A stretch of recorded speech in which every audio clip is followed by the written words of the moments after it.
Hey. Hi.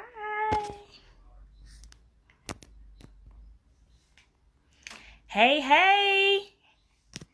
Hello, hello, hello. Hi. Hi, hi, hi.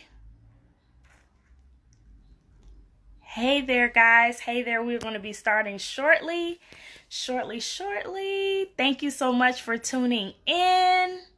Hey, guys. Hi. Yes. Hi. Hi. All right. Well, we are going to get started. Hi. I am Amma. I am the owner of Incredibites, which is an Atlanta based all natural baby food company that delivers. And I am so honored to be your host for Pregnancy Beyond TV. Thank you so much for tuning in. Hey guys, hey, oh, thank you. Hey guys, tap the heart, show some love, and please let me know what city. Yes, Ghana, represent. Yes. Let me know the cities. I saw South Africa. Let's see where else we are tuning in from. Hey. Oh, yes. Thank you for showing love. Thank you so much for tuning in. What cities? So I saw South Africa, London. Yes. Miami. That's my hometown. Thank you, Axton Jasmine. Nola. Welcome. Dallas. Man, Lynchburg, Virginia, LA, Senegal. My goodness. We are from all over the globe here. Yes, let's clap it up. Thank you for tuning in. So, we have such a treat in store for you today. Germany, Philadelphia, I'm amazed. I'm just amazed at everyone just tuning in today. Thank you. We have such an amazing treat for you guys, and we will be taking questions towards the end. Our topic is enduring 2 miscarriages. Katie Bonful shares her journey to motherhood, and our guest Katie will be joining us shortly, but first, I just have to thank Pregnancy Beyond. Thank you for providing the platform to have these type of conversations, these deep and meaningful conversations amongst women. So if we go through something like this, we know we're not the only ones. We know that there are other women that we can lean on and lean into their stories. So thank you so much, Pregnancy Beyond, for allowing us to have this conversation. This story is near and dear to my heart. And, Katie will be tuning in shortly, but my husband and I experienced loss. We experienced a miscarriage in our first trimester before my son, and it was difficult. It was like something I had never experienced before. We had to process that loss together, and we didn't know how. So it took a toll on our marriage for a little bit because we had to process it. At that time, I was in a highly visible corporate retail job, and it was fourth quarter. So I didn't get a chance to really grieve. I didn't. And I just kept going, but I was like dying on the inside because it was a loss, And not until I had 2 friends to go through the same thing is when I realized the purpose. So guys, it affected me so much that when I got pregnant with my son, I didn't even tell anyone until 6 months. 6 months. I didn't say anything because, you know what? I thought maybe that was the safe zone. Scared that maybe I did something wrong. But I've learned that I didn't do anything wrong. Some things like this just happens, And I helped my 2 friends through it. And that's when I understood my purpose and why I went through it, and that was to help someone else. Also, timing. You know, when my son was born was the perfect timing for my life because I couldn't have gotten through my grandfather's death without my son. So everything happens in its divine order, especially, you know, that experience for me. So having gone through it, I have to say before tuning in with Katie, thank you. Thank you, thank you for sharing your journey, for sharing your story. I mean, you are such a trailblazer with this topic, and it takes a lot of courage and bravery. And we just thank you for normalizing the conversation so other women know that it's not just them. And you know, you turn your trauma into triumph, and we can do nothing but admire your transparency and your tenacity. And thank you for sharing that. So, we are about to join in with Katie so we can hear her beautiful, beautiful story.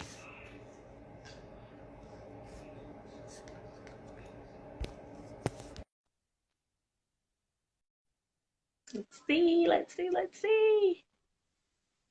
Hello, can you hear me? Can you see me? Katie. Yes, yes, I can. Can you hear me? Yes, I can hear you loud and clear, Emma.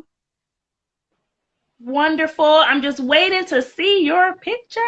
I don't know, I can start maybe in the meantime. Yes, absolutely. Please. Yes, I know the audience is dying to hear your story, your beautiful, beautiful story. Oh, okay. So, well, first of all, I just want to say, a massive thank you to everyone for joining in on the live, and also to thank you to Pregnancy Beyond for having me on. I'm so honored. Yeah, and I'm so grateful to have this platform to speak my truth. So yeah. So if I start, if I go back to the end of 2016, so yeah, me and my husband, we'd been married about 4 years by that time. And we were like, yep, okay, it's time for babies, let's start a family. So yeah, so we started trying towards the end of 2016, and then lo and behold, I found out I was pregnant. This was around probably December 2016, so I was super happy. We were just so happy, and yeah, everything was going smoothly. I didn't have any sickness per se. I was just hungry, girl. I was just so hungry. I was eating all the time. Literally, I remember I was craving so much carbs. So, but I literally had no morning sickness. So I was super thankful about that. I remember I had I remember I had my 3 month scan, and I remember the baby was so energetic, literally doing somersaults in my stomach. And literally when I saw the baby on the screen, I just fell in love instantly, and my heart was just so, yeah, I was just so full of gratitude and so grateful to God for blessing me with this child already. So obviously all my hopes were just yeah, we're gonna have a baby, we're doing this. And then we got to 17 weeks. So I remember it so clear. I was getting ready for work. I got ready for work, and in the morning I had stomach cramps. So my husband was like, oh, let's just go to the hospital. And I thought, no, I can, it's not that bad. But as soon as I said that, literally the pain got even worse. And I just remember feeling just a really intense pain. So we got the cab, an Uber. We got an Uber to the hospital. And the hospital journey was about half an hour ride. And I just all that along that time I was just praying, believing God, God, please save my baby, please, let nothing be wrong with the baby. So I was just, I was hoping for the best. And so even when we got to the hospital, it was a bit of a wait. And then as soon as they called my name, I stood up, and literally blood just filled the floor, it just gushed everywhere. And I was just devastated. I was in a state of shock. I was just like, this can't be happening. But even though with my eyes I could see that there's blood everywhere, I was still hopeful, because I'm a Christian. Me and my husband were Christians, so we were like, yeah, God's got this, And even my friend who was pregnant at the time, she had a similar scare, but her baby was fine. So I thought, yeah, this is my testimony. I'm gonna be fine. There's nothing to worry about. God's got us. So when the nurse came, she checked and was just like, okay, things don't look good. So she was like, I need to get a second opinion. So then when the doctor came, they literally checked me and they said, it looks like you're having a miscarriage. And when I heard those words, I would just, it felt like my world had ended. It felt like there was literally a hole that had swallowed me up. And I just remember going numb. And yeah, I burst into tears, but I just went into myself and I was just trying to comprehend everything they were saying to me. So sorry, Emma. My husband's managed to get me up on my other phone. So I want to, Okay. so maybe I will come back out and then I'll go back in again. So we'll try one last Okay. time. If not, then we'll just forget it and Yeah, no worries. No thank you, worries. everyone. Oh, okay. Thank you. So that was just Katie. She's going out. She's going to try to come back in from a different phone. But we were just hearing her story on how she was pregnant and went to the hospital. And they said it looks like she's having a miscarriage, something completely unexpected. And she is going to tune back in now so we can finish hearing her story. I don't know about you guys, but my heart is like beating fast just thinking about how she felt in that moment. Wow, wow, wow, wow. That is definitely heartbreaking. Yay. Yes! Hey, Katie!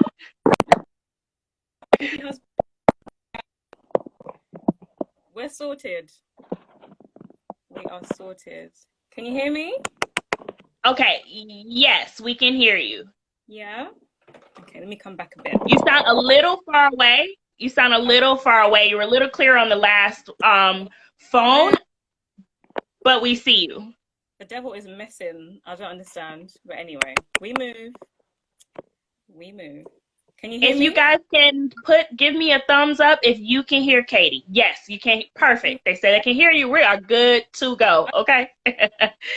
Right. So if I go back to the story. So yeah, so the doctor came, checked me, confirmed that we were having basically a miscarriage. And as you can imagine, I was so devastated. And yeah, so then my understanding of miscarriage at that point was that, you basically, they'll probably send you home and you'll probably bleed for the next few days and then that'll be that. But then the nurse was like, no, do you know what? Because you was in your second trimester, so I was 17 weeks at the time. She was like, no, because you were in your second trimester, you actually have to give birth to the baby. And when she said that, I was like, what? I just thought, okay, well, first of all, you're telling me I'm losing my baby, and next you're telling me I have to give birth to a dead baby. Like my brain was just all over the place, and I couldn't compute everything that they were telling me. So yeah, so I remember they wheeled me into the like another cubicle, and yeah, then my waters broke. Actually, my waters broke on its own. And so they thought, okay, yeah, well, you're going to have the baby, you're going to go into natural labor, but nothing happened. So they said they'll keep me in overnight. So they kept me in overnight, and in the morning they were like, okay, we have to scan you because it has. She was like, has anyone scanned you? And I was like, no. So then they took me to get scanned, and then this was, I mean, I'll never forget this image. Literally, I just saw my lifeless baby inside my stomach, just just like laying there, and I just thought, wow. Yeah, I just there was so many things going on. I was like, one, I was like, God, why me? And then I was just like, what have I done? And yeah, I was just so distraught. So then they took me back up and they said, okay, because nothing's happening, and the longer the baby stays inside, the more chances of infection, which could be detrimental to your own health. So they said that we're going to have to induce you into labor. So I was like, okay. And so they induced me into labor. And within about 10 minutes, the contractions were just so intense, like so intense. And I just wanted the pain to stop. So I think it was about an hour of me having intense labor contractions. And then I remember the baby came out, and then the placenta came out. And then, basically I was fine. There was no more pain. But it was the worst feeling. It's just unimaginable. I wouldn't wish it on my worst enemy, what I had to go through that day. So then afterwards, I remember the nurse said to me, "Oh, would you like to see your baby?" And so I thought to Mm. myself, "Oh, I'm gonna get to see the baby that I've lost and now given birth to, and now I'm gonna see the baby." So all these things, like literally, it was just one after the other, and I just couldn't comprehend it. But so I mean, I said nothing. My husband was like, "Yeah, if you want to see the baby." So and in hindsight, I'm happy he said yes because at that time I didn't have any words. I didn't know what I wanted. So yeah, they brought my child to me and they had him wrapped in a little blanket and a little basket, and he just looked so peaceful. And I say he because when we checked, so yeah, so we basically stripped us, our baby from all of his clothes, and then we checked his private parts, and we were like, yep, baby was definitely a boy. And yeah, it was just so heartbreaking. But I just remember examining every part of his body. I remember like just holding him close to me, like to smell him. I just wanted to savor that moment. And yeah, I just remember thinking that I've come to the hospital pregnant, and now I felt like I had nothing. Literally, I just felt like I've been stripped of something so precious. And yeah, I just wanted to savor that moment. And yeah, like if it was up to me, I would have stayed in the hospital room forever, just as long as I could hold my baby. So yeah, so then when we eventually left the hospital, yeah, it was just a lot to deal with. It was just a lot to deal with. I mean, thank God I had my family and friends. I think my sister's on the live. She's joined. Like, so my sister was so encouraging. My mum, see my husband, everyone, my friends from church and my family, they were all very supportive. But on the one hand, they didn't know what to say to me. And two, it was just like I just felt like I was on my own, and I felt like I was the only one going through this. So it literally took me probably about 2 months, and I even took that time off work. I didn't go back to work for about 2, 3 months because I couldn't face going back to work and then people Oh asking my me God. questions. Exactly, yeah. It was just yeah, it was just a lot to deal with.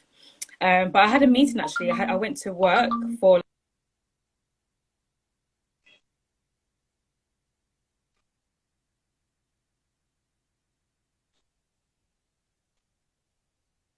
national health nurse suggested to me, oh, what about counselling? And so I said, okay, maybe about that.